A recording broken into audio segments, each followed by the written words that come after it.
The champagne tasted like regret, but I kept drinking it anyway. Standing in the corner of this overpriced hotel ballroom, watching my wife Sienna work the room like she owned it, I wondered how the hell I'd ended up here. The charity gala was her idea, of course. Everything was always her idea. "Eli, darling, come meet the Hendersons." Sienna's voice cut through the jazz music and polite laughter. She was radiant in her black designer dress, the one that cost more than most people made in a month, the one I'd paid for with overtime hours at my auto repair shop.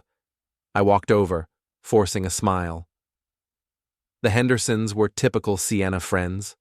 Old money, fake smiles, and the kind of people who thought manual labor was something other people did. Mrs. Henderson looked at my hands with barely concealed disgust, probably noticing the motor oil stains I could never quite scrub away. "Eli owns a little garage downtown," Sienna said, her tone making it sound like I collected garbage for a living. "It's so quaint, isn't it? All those greasy cars and working-class customers." "How interesting," Mr. Henderson replied, the way you might comment on a peculiar rash. The conversation dragged on, each word feeling like sandpaper against my pride. I excused myself and headed back to the bar, where I found Margot nursing a whiskey. She was one of the few genuine people at these events, a bartender who'd somehow ended up in Sienna's social circle. "You look like you'd rather be anywhere else," Margot said, sliding me a beer. "You're not wrong," I muttered, taking a long drink. "Sometimes I wonder what I'm even doing here. Playing the dutiful husband to a woman who treats you like hired help?" Margot's eyes were sharp, knowing. "Eli, you're a good man. You deserve better than this."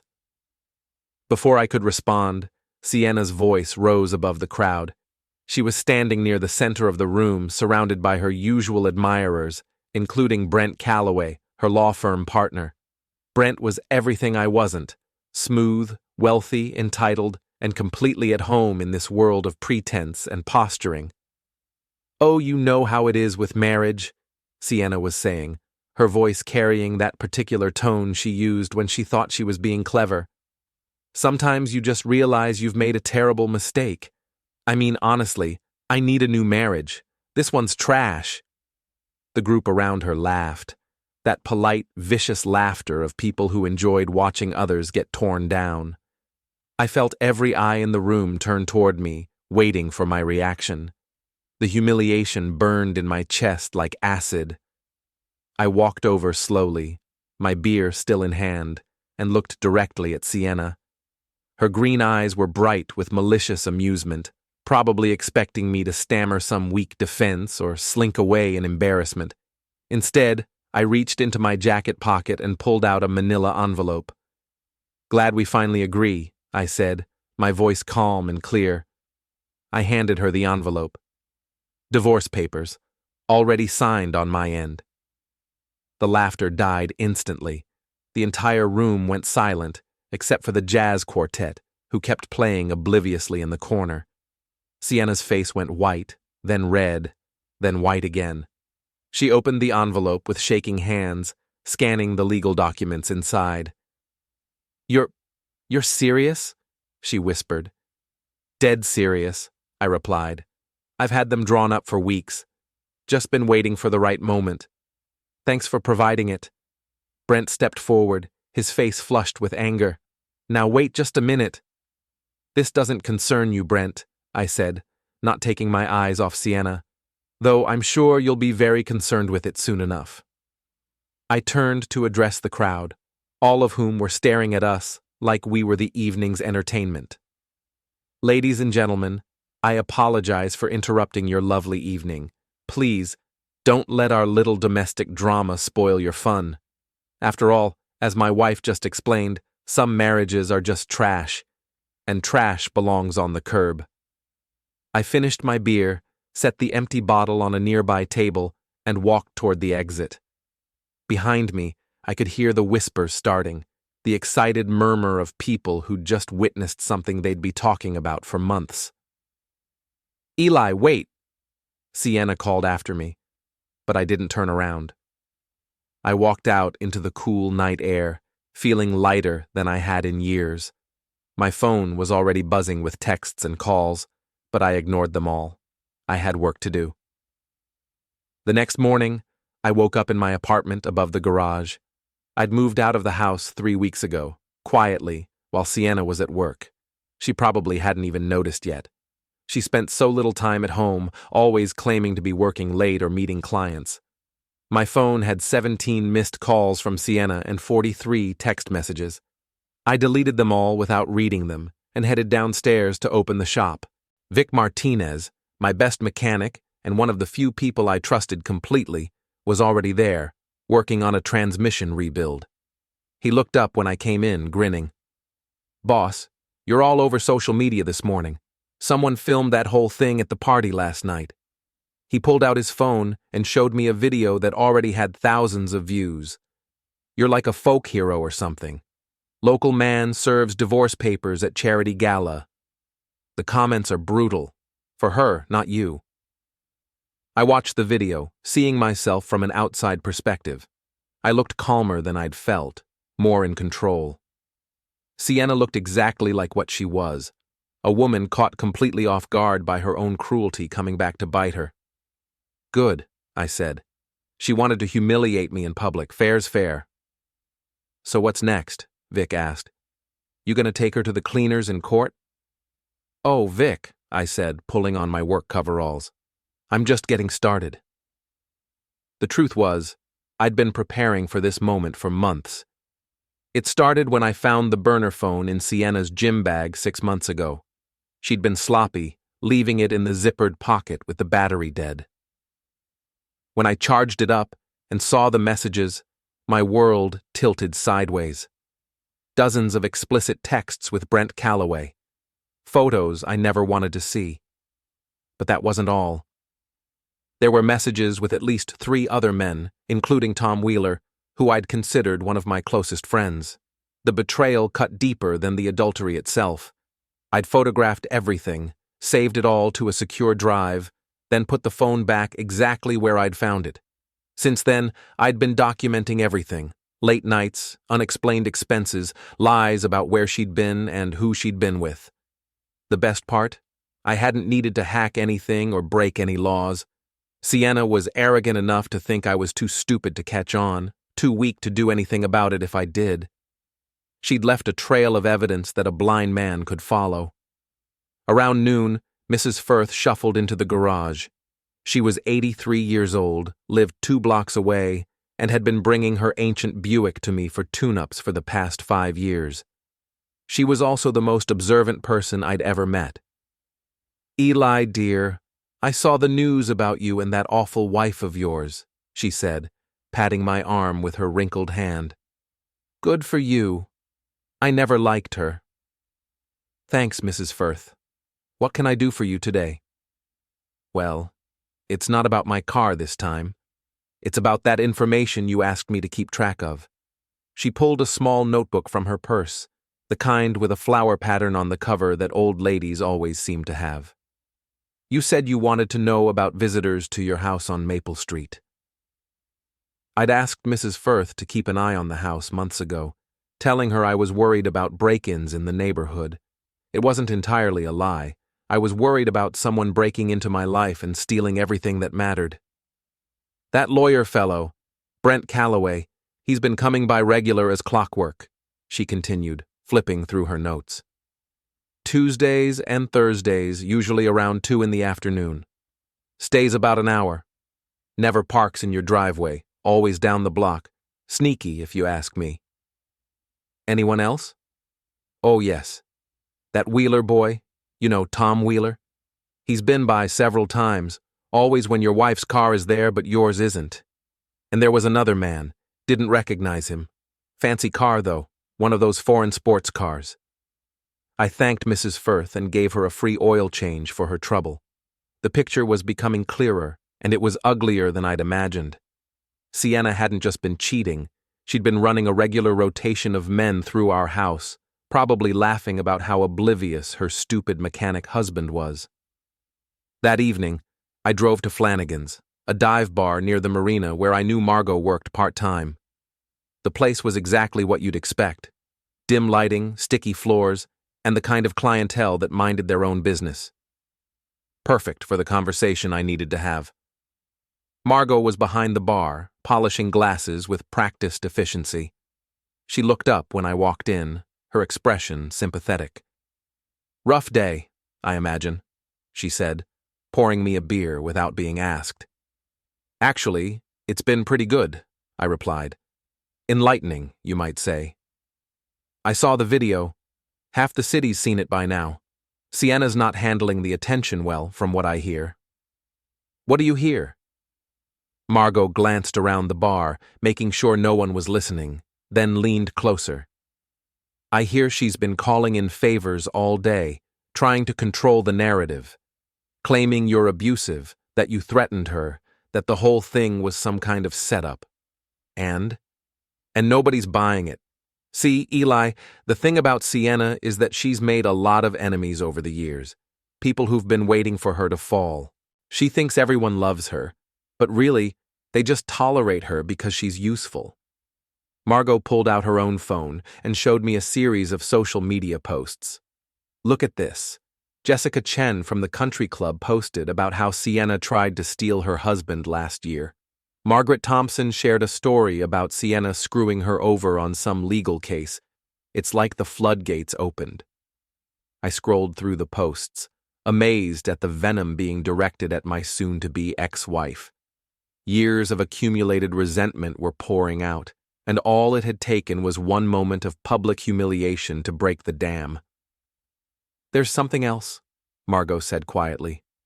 "Something you should know about Brent Calloway." "I'm listening." "He's not just sleeping with your wife.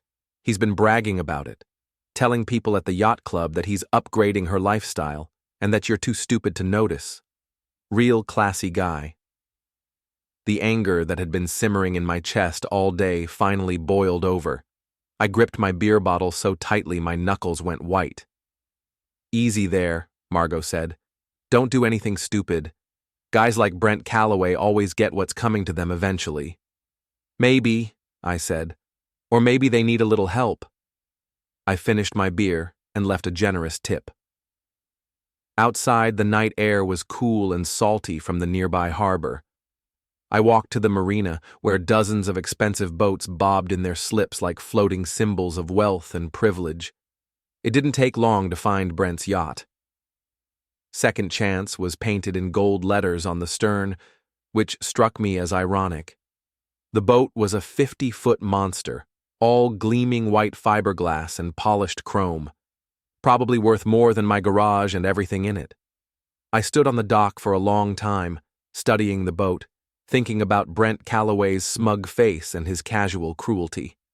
Thinking about Sienna's laughter at the party, the way she'd looked at me like I was something she'd scraped off her shoe. Tomorrow, I decided, would be a very interesting day. I woke up before dawn, with a plan crystallizing in my mind like frost on a windshield. Vic was already at the garage when I arrived, which wasn't unusual. He was the kind of guy who found peace in the rhythm of honest work. "You look like a man with purpose," he said, looking up from the engine he was rebuilding.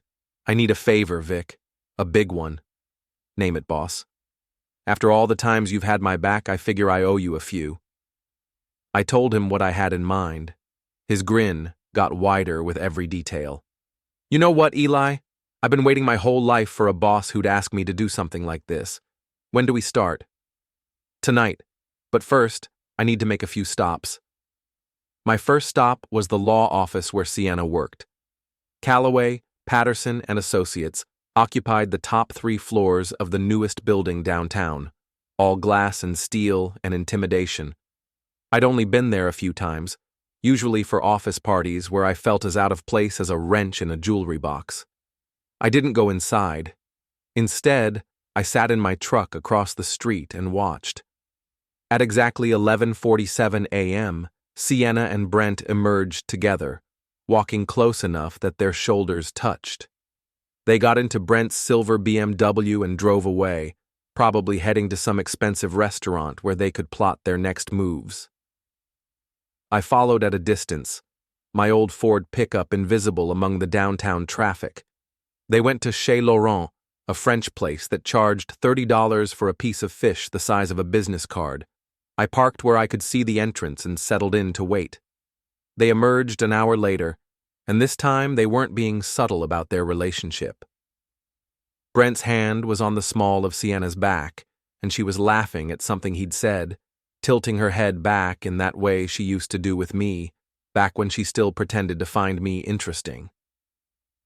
I followed them to the Marriott downtown. They went up to the elevator together, and I didn't need a private investigator's license to figure out what happened next. My phone buzzed with a text from an unknown number.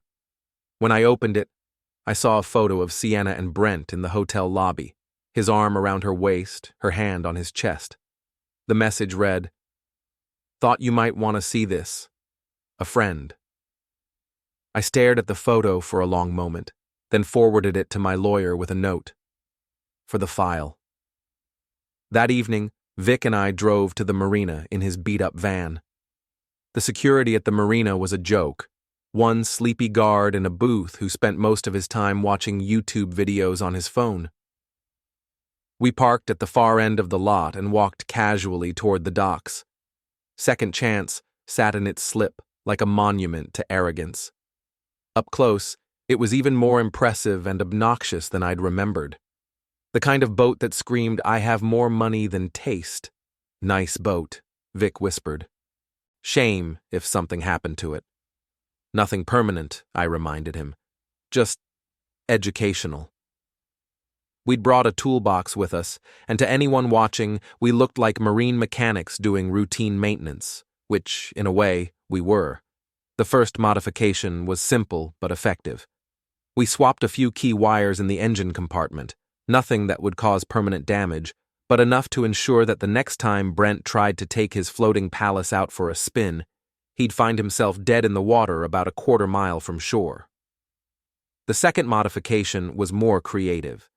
Vic had brought a small dead fish, a particularly ripe mackerel he'd found behind a seafood restaurant. We tucked it deep inside the boat's air conditioning system, where it would be impossible to find, but impossible to ignore once the smell started developing. The third modification was pure psychological warfare. Using stencils and washable paint, we carefully applied the word "homewrecker" to the hull, positioned so it would only be visible when the tide was low. By morning, half the marina would see it. "You think this is enough?" Vic asked as we packed up our tools. "Oh, this is just the beginning," I said. "Brent Calloway has no idea what he's gotten himself into."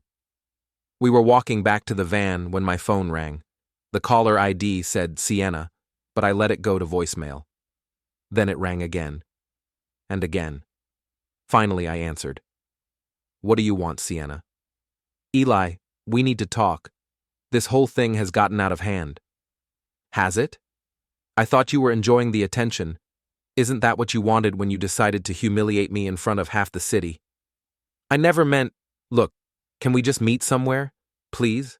I think there's been a misunderstanding." "The only misunderstanding was me thinking you had a shred of decency left. But sure, let's meet. Tomorrow morning, 10 a.m. at the garage. Come alone." "Eli, I hung up and turned off the phone. The next morning, Sienna showed up at the garage right on time, driving her white BMW convertible. She was dressed in what I'd come to think of as her serious lawyer outfit: navy blue suit, minimal jewelry, hair pulled back in a severe bun. The look that said, "I'm about to destroy you in court and enjoy every minute of it." But something was different. Her usual confidence seemed forced, and there were dark circles under her eyes that even her expensive makeup couldn't completely hide. "Hello, Eli," she said, stepping carefully around a puddle of motor oil. "Sienna, you wanted to talk? So talk." She looked around the garage, taking in the organized chaos of tools and parts and half-finished repairs. "Do you think we could go somewhere more private?" "This is plenty private. Vic's out on a service call and I don't have any customers scheduled until noon. Say what you came to say." She took a deep breath, and for a moment, I saw a flash of the woman I'd fallen in love with 8 years ago, vulnerable, uncertain, human. "I want to apologize," she said. "What I said at the party was cruel and unnecessary. I was drinking, and I was showing off, and I said something terrible. I'm sorry." "Are you sorry you said it, or sorry everyone heard you say it?" "Both. Neither. I don't know." She ran a hand through her hair, disturbing the perfect styling. "Everything's falling apart, Eli. The partners at the firm are asking questions, people are talking. My reputation—" "Your reputation?" I laughed, but there was no humor in it. "That's what you're worried about? Your reputation?"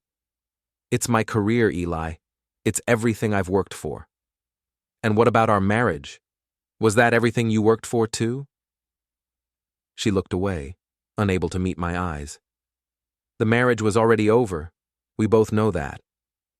I didn't know that, but then again, I didn't know a lot of things. Like how you've been screwing Brent Calloway in our bed for the past 6 months, or how you've been telling people I'm too stupid to notice. Her face went pale. "How did you—" "No? Come on, Sienna. You're a smart woman, but you're not nearly as clever as you think you are. You left your burner phone in your gym bag with a dead battery. Did you really think I wouldn't charge it up and take a look?" She staggered backward like I'd slapped her. "You went through my phone?" "Your burner phone, the one you bought specifically to hide your affairs from your stupid husband. And it wasn't just Brent, was it? Tom Wheeler, that prosecutor from the DA's office, that judge from the appellate court. How many men have you been sleeping with, Sienna? You don't understand. I understand perfectly. You wanted to have your cake and eat it too. Keep me around to pay the bills and maintain your respectable married image, while you screwed your way through the legal community. Did you ever love me? Or was I just convenient?" Tears were streaming down her face now, cutting tracks through her makeup. "Of course I loved you. I still love you." "No, you don't. You love what I represented. The stable, reliable husband who'd never leave you, never cause problems, never interfere with your ambitions. But you know what? That man is gone." I reached into my desk drawer and pulled out a manila folder thick with photographs and documents. I handed it to her. "What is this?" she asked, her voice barely a whisper. "Evidence.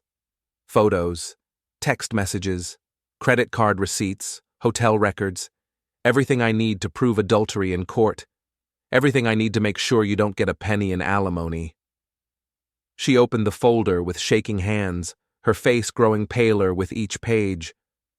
"Eli, please, we can work this out. We can go to counseling. Start over." "Start over?" I stepped closer, and she backed up until she hit the workbench behind her. "You humiliated me in front of everyone I know. You've been lying to me for months, maybe years. You've been sleeping with my friends, laughing about what a fool I am. And now you want to start over?" "I'll end it with Brent. I'll end all of it. We can try again." "It's too late for that, Sienna. Way too late." She was crying harder now, mascara running down her cheeks in dark streams. "What do you want from me?" "I want you to sign the divorce papers. I want you to move out of my house, and I want you to stay away from me." "And if I don't?" I smiled, but it wasn't a pleasant expression. "Then everyone in this city gets to see exactly who you really are, starting with the senior partners at your firm." She stared at me for a long moment, and I could see her lawyer's mind working, trying to find an angle, a way to turn this to her advantage. But there wasn't one, and we both knew it. "I need time to think," she said finally. "You have 24 hours. After that, the folder goes to my lawyer, your boss, and the local newspaper. Your choice." She gathered up the photographs and documents, stuffing them back into the folder with trembling hands. At the garage door, she turned back to me. "I never wanted it to end like this," she said. "Neither did I. But you made that choice when you decided our marriage was trash." After she left, I sat in my office chair and tried to feel something. Anger, sadness, regret, anything. But all I felt was empty, like someone had scooped out my insides and left nothing but a hollow shell. My phone buzzed with a text from Vic. Heard Calloway tried to take his boat out this morning. Coast Guard had to tow him back to shore. Word is the whole marina was laughing. For the first time in months, I smiled a genuine smile. 3 days later, I was under the hood of a 1987 Camaro when I heard the roar of an expensive engine outside. Through the garage's open bay door, I saw Brent Calloway's silver BMW pull up to the curb with more aggression than precision. Brent climbed out of the car like he was stepping onto a battlefield. His usual polished appearance was slightly disheveled. His tie was loose, his hair messed up, and his face was flushed with anger. He'd clearly been drinking, even though it wasn't even noon yet. "Porter," he shouted, storming toward the garage. "We need to talk." I straightened up slowly, wiping my hands on a shop rag. Well, Brent Calloway, slumming it in my neighborhood, what can I do for you? You know damn well what you can do for me. You can call off whatever game you're playing. Game? I'm not playing any games, Brent. I'm just fixing cars and minding my own business.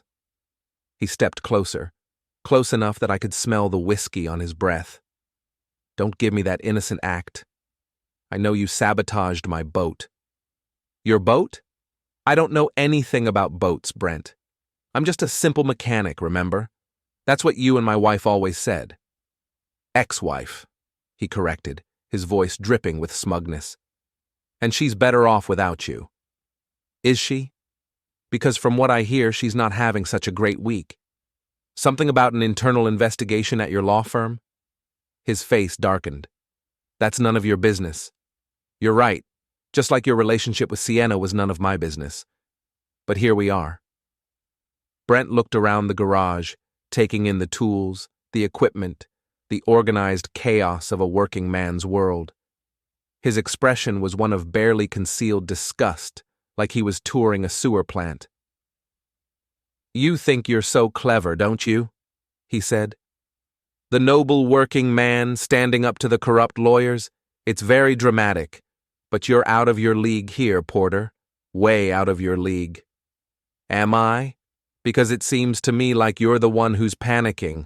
Your boat's been the laughingstock of the marina for 3 days. The partners at your firm are asking uncomfortable questions, and your girlfriend's reputation is in ruins. How exactly am I out of my league? He stepped even closer, close enough that I could see the broken blood vessels in his eyes, the slight tremor in his hands. You have no idea who you're messing with. I have connections in this city that you can't even imagine. I can make your life very difficult. More difficult than having my wife cheat on me with her boss? More difficult than being humiliated in front of everyone I know? I'm curious what you think you can do to me that hasn't already been done. I can destroy your business. I can have the city inspect every inch of this place until they find violations. I can make sure you never get another customer. I laughed, genuinely amused. Go ahead, Brent. I've been running this garage for 12 years. Every repair is documented, every part is accounted for, every environmental regulation is followed to the letter. You want to bring the city down on me? Be my guest. His face was getting redder by the minute. You arrogant piece of... Careful, I said, my voice dropping to a dangerous quiet. You're on my property now, and I'm not the kind of man who takes threats lightly. For a moment we stood there facing each other like gunfighters in an old western. Then Brent seemed to remember where he was and who he was dealing with. His lawyer's instincts kicked in, and he took a step back. This isn't over, he said. No, it's not. But you might want to think very carefully about your next move. Because so far, I've been playing nice. He turned and stalked back to his BMW, but instead of getting in, he stopped and pulled out his phone. I watched him make a call, his voice too low for me to hear the words, but his body language screaming frustration and rage. After he hung up, he stood by his car for another minute, staring at me. Then he got in, gunned the engine, and peeled out with a screech of tires that probably cost him $50 worth of rubber. I went back to work on the Camaro, but I kept one eye on the street. Something about Brent's parting look bothered me. It wasn't just anger. It was calculation. He was planning something. I didn't have to wait long to find out what. That evening, I was driving home from the garage when I noticed the silver BMW in my rearview mirror. Brent was following me, making no effort to be subtle about it. When I turned left, he turned left. When I stopped at a red light, he stopped 3 cars behind me. I decided to have some fun with him. Instead of going straight home, I took a detour through downtown, then out toward the industrial district, where the roads were wider and there was less traffic. The BMW stayed with me, sometimes falling back, sometimes closing the distance, but always there. Finally, I turned onto Harbor Road, a long, straight stretch that ran along the waterfront. There were no traffic lights, no intersections, just 2 lanes of asphalt with the harbor on one side and empty lots on the other. That's when Brent made his move. The BMW suddenly accelerated, pulling into the left lane and racing up beside me. Through his passenger window, I could see his face, twisted with rage and alcohol-fueled recklessness. He swerved toward me, trying to force me off the road. I yanked the steering wheel to the right, my truck's tires kicking up gravel as I fought to stay on the pavement. The BMW swerved again, this time clipping my rear bumper with a metallic crunch. "You want to play?" I said to myself. "Let's play." I'd been racing cars since I was 16 years old.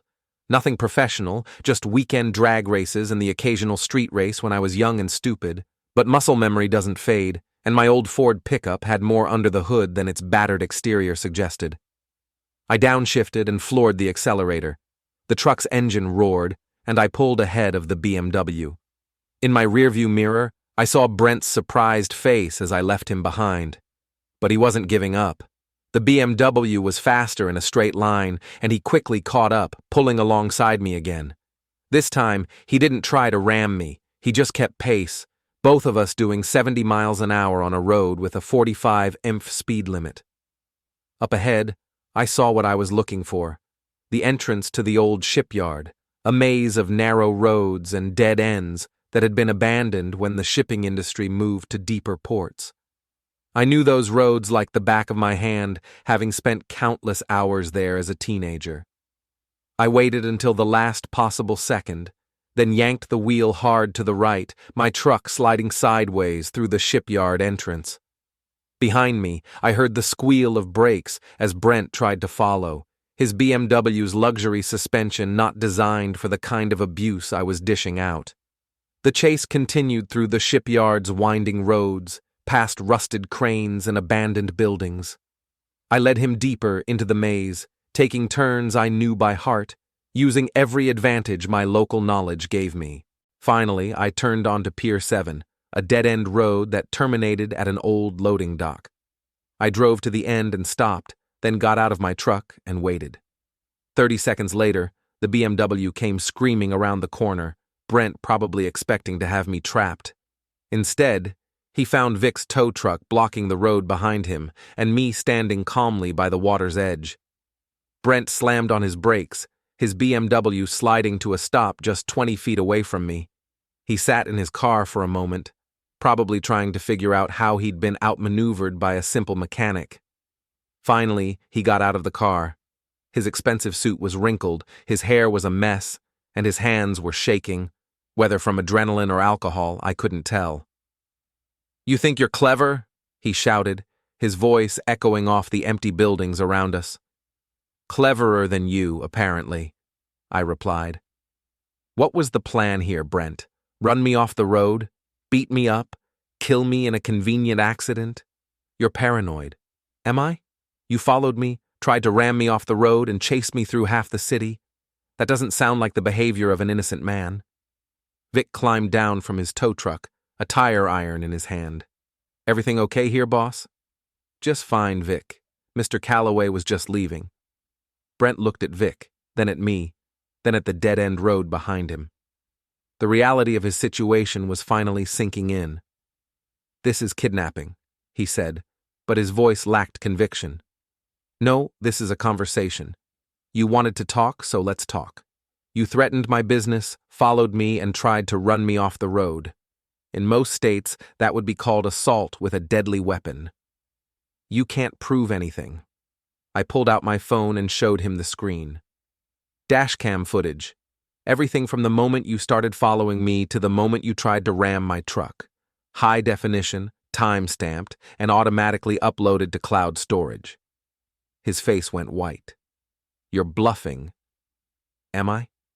You want to bet your law license on it? For the first time since this whole mess started, Brent Calloway looked genuinely scared.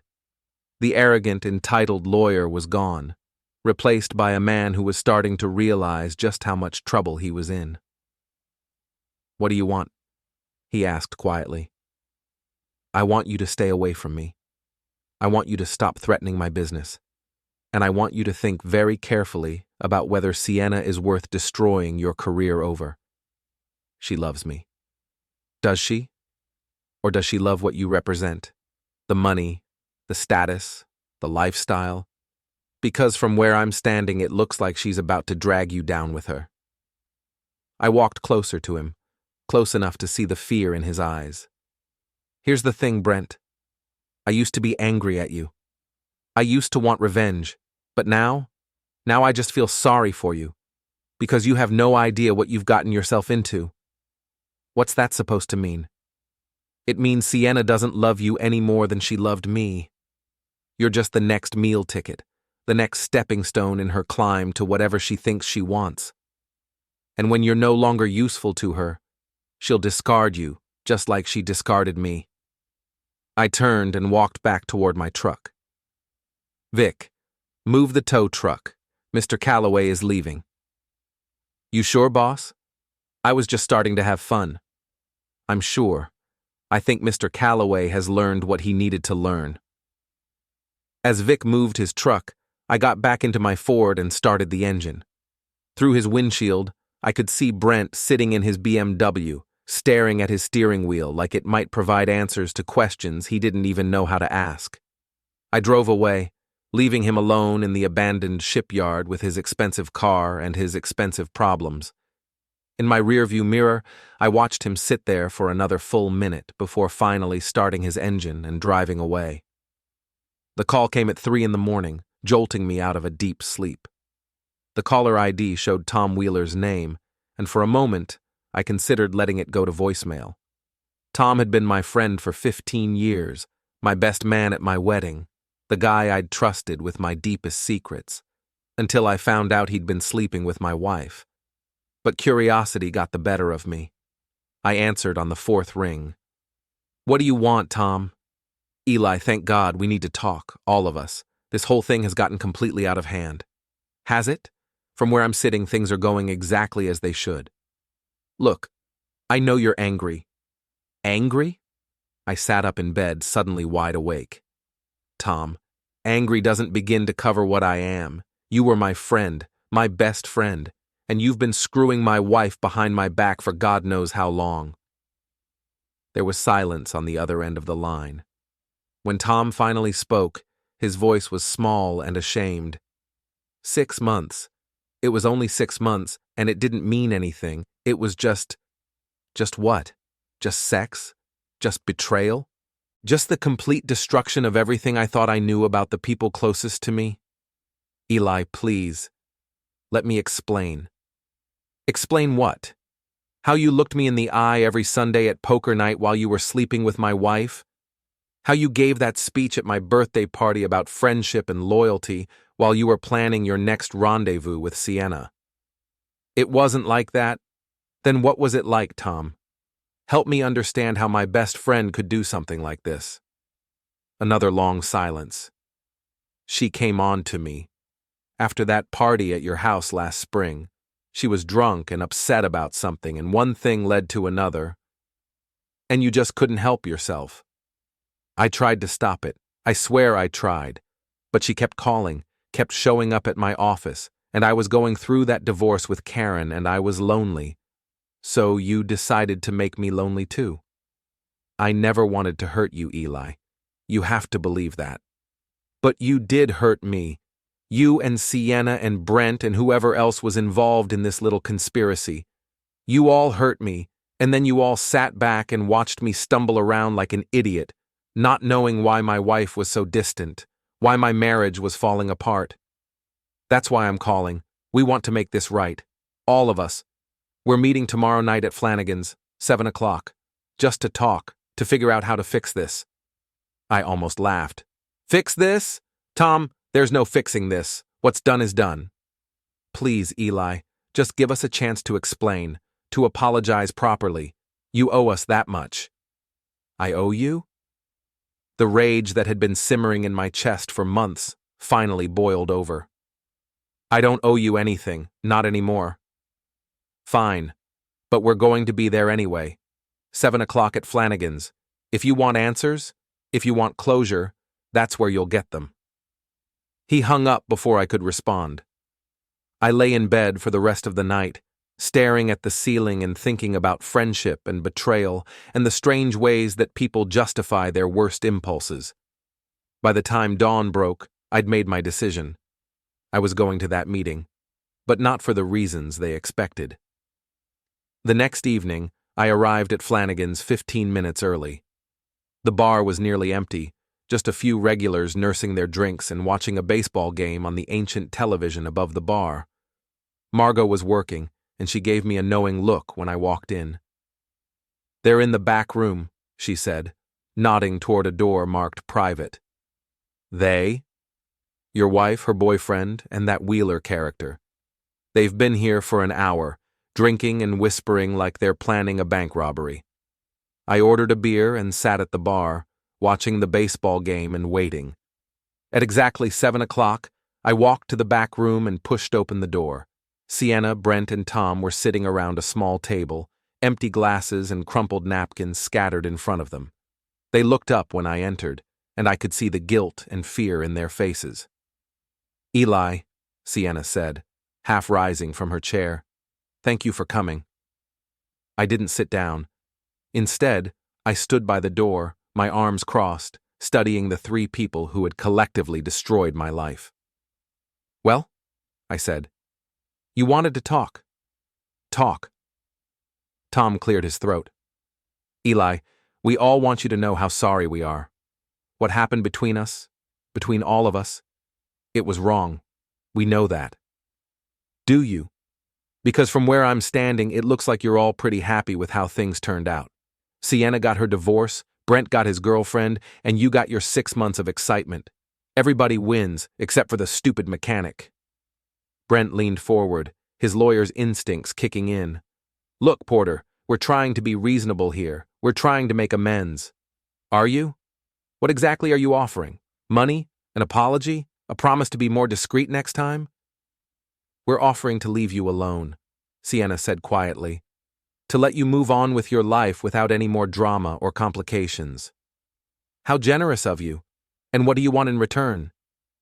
The three of them exchanged glances. Finally, Tom spoke up. "We want you to stop. The sabotage, the surveillance, the public humiliation. We want you to sign the divorce papers and walk away." "And if I don't?" Brent's face hardened. "Then we'll be forced to take legal action.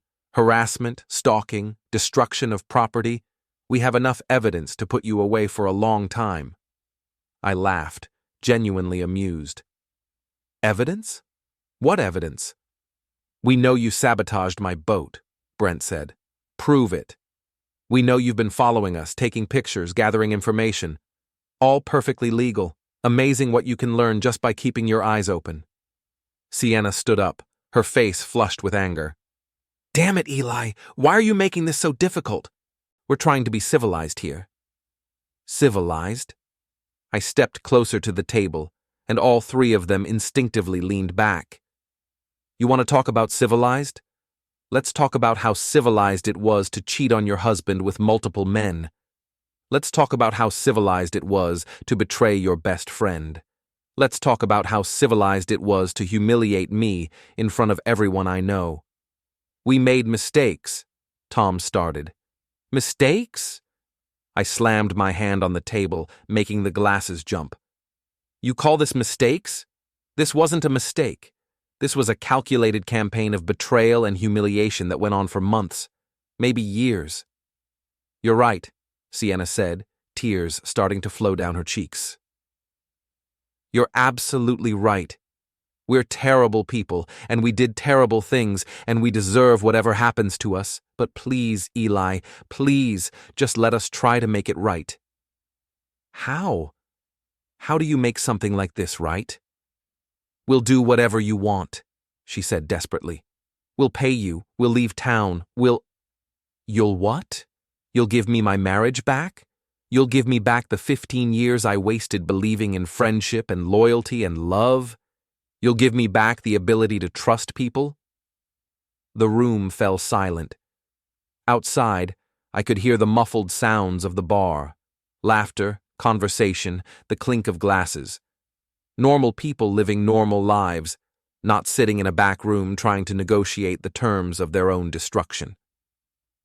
I took a long pull from the beer, letting the cold bitterness settle in my chest. The noise of the bar washed over me. Laughter, clinking glasses, the low hum of conversations that had nothing to do with betrayal or lawyers or carefully documented lies. It felt unreal, like I'd stepped sideways into someone else's life for a moment, someone lighter. Margot leaned against the bar, studying me the way she always did when she was trying to decide whether to joke or stay serious. "You sure you're good?" she asked, quieter this time. "I'm sure," I said. And to my own surprise, I meant it. "Tired? Worn down? But good." She nodded, satisfied enough, and wandered off to check on another table. I stayed where I was, watching the amber lights reflect in the mirrored bottles behind the bar. For months, my world had been a single narrow tunnel. Evidence, timelines, late nights replaying conversations in my head, wondering where exactly everything had gone wrong. Standing there now, the tunnel finally felt like it had an exit. A couple of regulars slid onto the stools beside me. They didn't ask questions. They didn't need to. In a town this size, people knew when to let silence do the work. One of them clinked his glass gently against mine. No words, just acknowledgement. I finished my beer and ordered another, more out of habit than need. My phone buzzed in my pocket, and for a split second my body tensed automatically, bracing for bad news. Old reflex. I checked the screen. A message from my lawyer. "See you at 10 tomorrow. Everything is in order." That was it.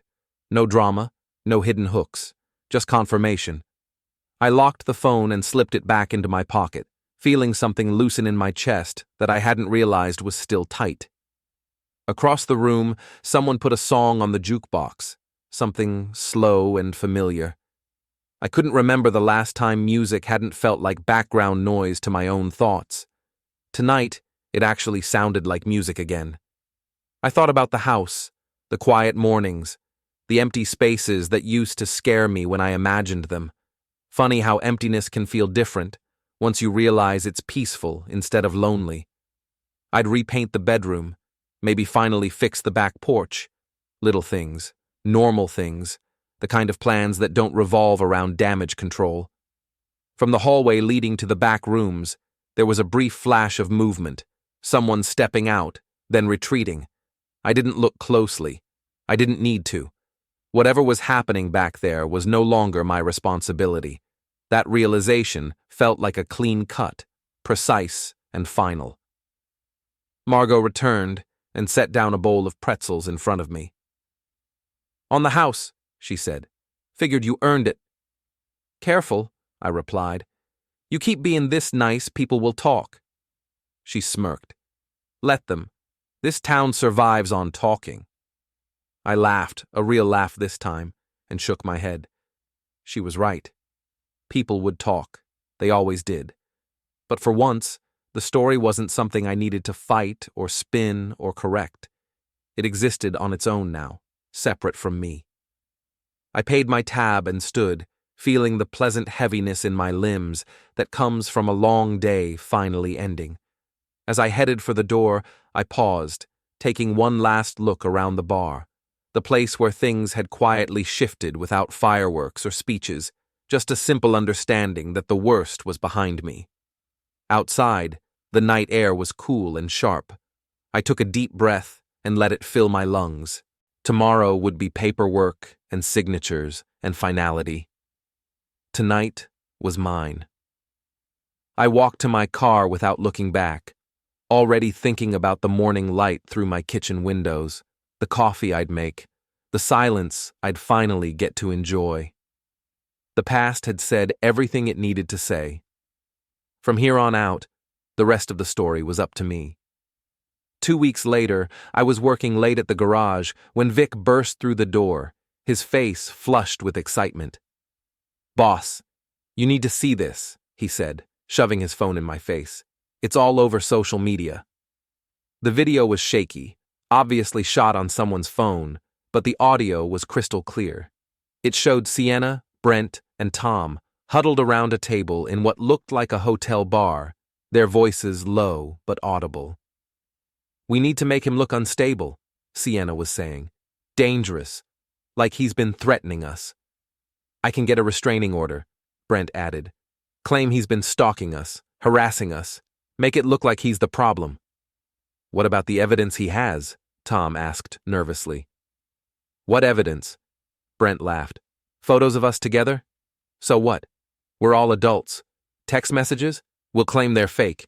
He's a mechanic, not a forensics expert." "I still think this is a bad idea," Tom said. "It's the only idea we have," Sienna snapped. "Unless you want to spend the rest of your life as the laughingstock of this town." The video ended there, but it was enough. More than enough. "Who shot this?" I asked Vic. "Anonymous tip to the local news station. They posted it an hour ago. Already has 10,000 views." I sat down heavily in my office chair, staring at the phone screen. Even after everything they'd done, I was amazed by their willingness to dig themselves deeper. They weren't just content to have destroyed our relationships. Now they wanted to destroy my reputation and possibly my freedom. "What are you going to do, boss?" "I'm going to end this, once and for all." The next morning, I called my lawyer and arranged to have copies of all my evidence delivered to the district attorney's office. Not because I wanted to press charges, I had no interest in seeing any of them in jail, but because I wanted it on record that I was the victim here, not the perpetrator. Then I called Detective Sarah Martinez, an old friend from high school who worked in the police department's fraud division. "Eli Porter," she said when she answered the phone. "I was wondering when I'd hear from you. Half the city's talking about your divorce." "That's actually why I'm calling. I need some advice." "Professional or personal?" "Both." We met for coffee at a diner downtown, far from the upscale places where Sienna and her crowd might be lurking. Sarah listened while I told her the whole story, showed her the evidence, and explained about the video that had surfaced the night before. "Jesus, Eli," she said when I was finished. "They really did a number on you, didn't they? The question is, what do I do about it? Legally? You've got them dead to rights on conspiracy charges if you want to pursue it. That video shows clear intent to file false police reports and perjure themselves in court. That's serious stuff. But prosecuting them won't give you what you really want, which is your life back. It'll just drag this out for another year or two, keep you tied to them, keep you reliving all of this over and over again. So what do you suggest?" Sarah smiled, and I remembered why I'd had such a crush on her in high school. "I suggest you let them hang themselves, which, from the looks of things, they're already doing." She was right. Over the next few days, the video of their conspiracy went viral. Local news stations picked it up, then regional ones, then national ones. The story had everything: adultery, betrayal, conspiracy, and a working-class hero standing up to entitled elites. Sienna's law firm put her on indefinite suspension pending an investigation. Brent was facing disbarment proceedings. Tom lost his job at the insurance company when his boss decided he was too much of a liability. But I wasn't done yet. On Friday evening, I got a call from Marcus Chen, the event coordinator for the annual Harbor Days Festival. It was the biggest social event of the year, a charity fundraiser that drew hundreds of the city's most prominent citizens. "Eli, I have a strange request," Marcus said.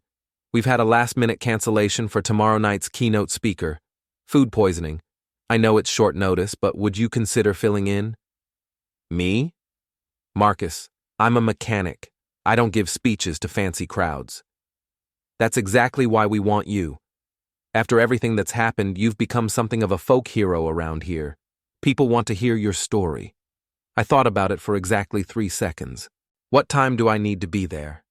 The Harbor Days Festival was held in the ballroom of the Grand Harbor Hotel, the same place where Sienna and I had attended countless charity events over the years, the same place where she'd introduced me as her little garage owner husband to people who looked at me like I was something they'd scraped off their shoes. Tonight was different. I arrived early and stood at the back of the room, watching the crowd filter in. The usual suspects were all there: lawyers, doctors, business owners, politicians, the people who ran this city and knew it. What they didn't know was that I'd invited some guests of my own. At exactly 7 o'clock, Marcus introduced me to scattered applause. I walked to the podium, adjusted the microphone, and looked out at the sea of faces. In the third row, I spotted Sienna, Brent, and Tom, sitting together like co-conspirators at their own trial. "Good evening," I said. "My name is Eli Porter, and I fix things for a living." A few chuckles from the crowd. Cars mostly, but lately I've been working on a different kind of repair job. See, about 6 months ago, I discovered that my marriage was broken, not just damaged, completely, irreparably broken. And like any good mechanic, I wanted to understand why. The room was completely silent now. What I found was that the problem wasn't with the marriage itself. The problem was with the people in it, specifically with the lies, the betrayal, and the complete lack of respect that some people have for the commitments they make. I clicked a remote, and the large screen behind me lit up with a photo of Sienna and Brent kissing in the hotel lobby. A collective gasp went up from the crowd. "This is my wife, my ex-wife, with her boss and lover, Brent Calloway. This photo was taken 3 months ago, while she was still living in my house, still wearing my ring, still pretending to be a devoted spouse." Another click, another photo. This one showed Tom Wheeler leaving our house on a Tuesday afternoon when I was supposed to be at work. And this is my former best friend, Tom Wheeler, also leaving my house during one of his regular visits with my wife. 15 years of friendship, apparently, wasn't enough to keep him from betraying me in the most intimate way possible. The crowd was completely silent now, all eyes fixed on the screen. In the third row, Sienna was crying, Brent was staring at his hands, and Tom looked like he wanted to disappear. Now, you might be wondering why I'm sharing this with all of you. After all, these are private matters, personal failures, the kind of thing that decent people keep to themselves. I paused, letting the tension build. But here's the thing. These 3 people didn't keep it to themselves. They made it public when they decided to humiliate me at a charity event, just like this one. They made it public when they conspired to frame me as an abuser and a stalker. They made it public when they decided that their reputations were more important than the truth. Another click, and the screen showed a transcript of their conversation from the hotel bar video. This is a transcript of a conversation recorded just last week, in which my ex-wife, her lover, and my former best friend planned to file false police reports against me, to perjure themselves in court, and to destroy what was left of my reputation in order to save their own. The crowd was getting restless now. I could hear whispers, see people turning to look at Sienna's table with expressions of disgust and contempt. "But you know what the funny thing is?" I continued. "They didn't need to destroy my reputation. I'm just a mechanic. I fix cars, I pay my taxes, I mind my own business. I was never a threat to them." I turned to look directly at Sienna, Brent, and Tom. The only threat to their reputations was their own behavior. The only thing that could destroy their careers and their social standing was the truth about who they really are. I clicked the remote one more time, and the screen went black. So here's what I've learned from all of this. I've learned that some people will do anything, lie, cheat, betray, conspire, to avoid facing the consequences of their actions. I've learned that wealth and education and social status don't make you a better person. Sometimes they just make you a more sophisticated kind of criminal. I looked back out at the crowd, many of whom were nodding in agreement. But I've also learned something else. I've learned that the truth has a way of coming out, no matter how hard people try to bury it. I've learned that decent people, people like all of you, can recognize genuine remorse from calculated manipulation. And I've learned that sometimes the best revenge is simply letting people show the world who they really are. I stepped back from the podium. Thank you for your time, and thank you for listening to the truth. The applause started slowly, just a few people clapping. Then more joined in, and more, until the entire ballroom was on its feet, giving me a standing ovation that lasted for nearly 5 minutes. As I walked off the stage, I passed Sienna's table. She was sobbing uncontrollably, her carefully applied makeup running down her cheeks in dark streams. Brent was staring straight ahead, his face pale and expressionless. Tom had his head in his hands. None of them looked at me as I passed. Outside the hotel, I found Vic waiting by my truck, grinning from ear to ear. "Boss, that was beautiful. Just beautiful. You should have seen their faces when you started showing those photos. Did you get it all on video?" "Every second. Already uploading to YouTube." I climbed into my truck and started the engine. In the rearview mirror, I could see people streaming out of the hotel, most of them talking animatedly on their phones, probably sharing what they'd just witnessed with friends and family who hadn't been there. By morning, everyone in the city would know the truth. Not the version Sienna and Brent and Tom had been trying to sell, but the real truth, the whole truth. And that, I realized, was all I'd ever really wanted.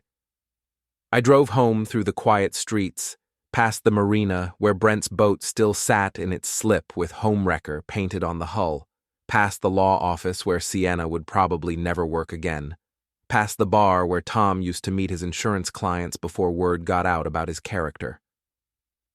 At my apartment above the garage, I poured myself a beer and sat on the fire escape, looking out over the city lights. My phone was buzzing constantly with calls and texts from reporters, friends, and strangers who wanted to congratulate me or get more details about the story. I ignored them all. Tomorrow, I would go back to work. I would fix cars, help customers, and rebuild the quiet, honest life that had been taken from me. The drama was over. The revenge was complete. The truth had been told. Sienna had joked that our marriage was trash, and I had agreed. But trash, I'd learned, has a way of revealing itself, and once it's exposed to the light, everyone can see it for what it really is. I raised my beer in a silent toast to the city spread out below me, to new beginnings and old friends, to justice served and debts paid in full. "Glad we finally agree," I said to the night air, and for the first time in months, I slept peacefully.